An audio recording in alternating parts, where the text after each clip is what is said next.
السلام علیکم جی، میں ہوں ایڈوکیٹ شکیل سدھو۔ ابن خلدون کی تقریباً 700 سال پہلے لکھی گئی ایک تحریر میری نظروں سے گزری، میں نے کہا آپ دوستوں کے ساتھ شیئر کروں۔ تحریر کو پڑھنے کے بعد گمان ہوتا ہے کہ ابن خلدون کے پاس شاید کوئی طلسماتی طاقت تھی جس سے اس نے مستقبل کے منظرنامے کو اپنی اس تحریر میں ضبط کر دیا، اور اس تحریر میں بر صغیر پاک و ہند کے لوگوں کے مزاج کے بارے میں اس نے بتایا ہے۔ تو آئیے تحریر شروع کرتے ہیں۔ ابن خلدون لکھتے ہیں کہ مغلوب قوم کو ہمیشہ فاتح کی تقلید کا شوق ہوتا ہے۔ فاتح قوم کی وردی اور وردی پر سجے تمغے، طلائی بٹن اور بٹنوں پر نمایاں طاقت کی علامات، اعزازی نشانات،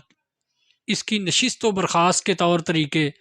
اس کے تمام حالات، رسم و رواج، مغلوب قوم ہمیشہ فاتح قوم کے ماضی کو اپنی تاریخ سے جوڑ لیتے ہیں، حتیٰ کہ وہ حملہ آور فاتح کی چال ڈھال کی بھی پیروی کرنے لگتے ہیں۔ اور اس کی وجہ یہ ہے کہ لوگ جس طاقتور سے شکست کھاتے ہیں اس کی کمال مہارت پر آنکھیں بند کر کے یقین رکھتے ہیں اور اسے اپنا آئیڈیل سمجھنے لگتے ہیں۔ محکوم معاشرہ اخلاقی اقدار سے دستبردار ہو جاتا ہے۔ ظلمت کا دورانیہ جتنا طویل ہوتا ہے، ذہنی و جسمانی طور پر محکوم سماج کا انسان اتنا ہی جانوروں سے بھی بدتر ہوتا جاتا ہے۔ ایک وقت آتا ہے کہ محکوم صرف روٹی کے لقمے اور سانس لینے تک محدود ہو جاتا ہے اور اسے اپنی زندگی سمجھتا ہے۔ جب ریاستیں ناکام اور قومیں زوال پذیر ہوتی ہیں تو ان میں نجومی، بھکاری، منافق، ڈھونگ رچانے والے، چغل خور، کھجوروں کی گٹھلیوں کے کاری، درہم و دینار کے عوض فتویٰ فروش، جھوٹے راوی، ناگوار آواز والے متکبر گلوکار، بے تکے شاعر، غنڈے، ڈھول بجانے والے، خود ساختہ حق سچ کے دعوے دار، ذائچے بنانے والے، خوش آمدی طنز کرنے والے، موقع پر سیاستدانوں اور افواہیں پھیلانے والے مسافروں کی بہتات ہو جاتی ہے۔ ہر روز جھوٹے روپ کے انقلاب آشکار ہوتے ہیں، مگر یقین کوئی نہیں کرتا۔ جس میں جو وصف سرے سے نہیں ہوتا وہ اس فن کا ماہر مانا جاتا ہے۔ اہل ہنر اپنی قدر کھو دیتے ہیں، نظم و نسق ناقص ہو جاتا ہے، گفتار سے معنویت کا عنصر غائب ہو جاتا ہے،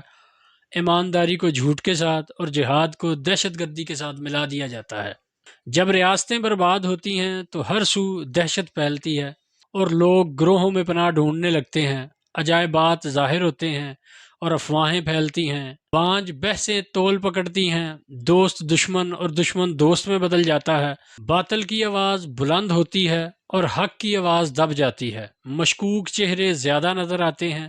اور ملنسار چہرے سطح سے ہی غائب ہو جاتے ہیں، حوصلہ افزا خواب نایاب ہو جاتے ہیں اور امیدیں دم توڑ جاتی ہیں،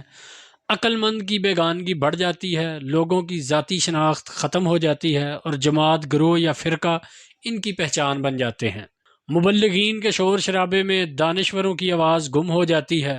بازاروں میں ہنگامہ برپا ہو جاتا ہے اور وابستگی کی بولیاں لگ جاتی ہیں، قوم پرستی، حب الوطنی، عقیدہ اور مذہب کی بنیادی باتیں ختم ہو جاتی ہیں اور ایک ہی خاندان کے لوگ خونی رشتوں پر غداری کے الزامات لگاتے ہیں۔ بالآخر حالات اس نہج پر پہنچ جاتے ہیں کہ لوگوں کے پاس نجات کا ایک ہی منصوبہ رہ جاتا ہے اور وہ ہے ہجرت۔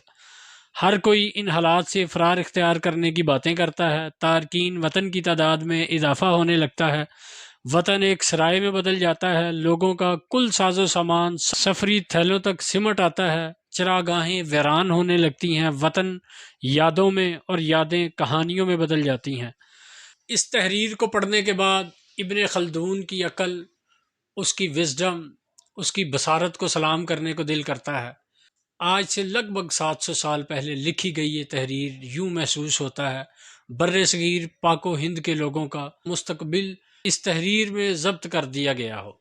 آج جب ہم اپنے ارد گرد نظر دوڑاتے ہیں، اسپیشلی سب کانٹیننٹ کے سیاسی اور معاشی حالات کا احاطہ کرتے ہیں، تو یہ تحریر ہمیں ہمارے لیے لکھی محسوس ہوتی ہے، جیسے یہ ہمارے موجودہ حال کی کہانی ہو۔ ہم بھارت میں دیکھ لیں، پاکستان میں دیکھ لیں تو ہمیں اس سے ملتے جلتے حالات ملتے ہیں،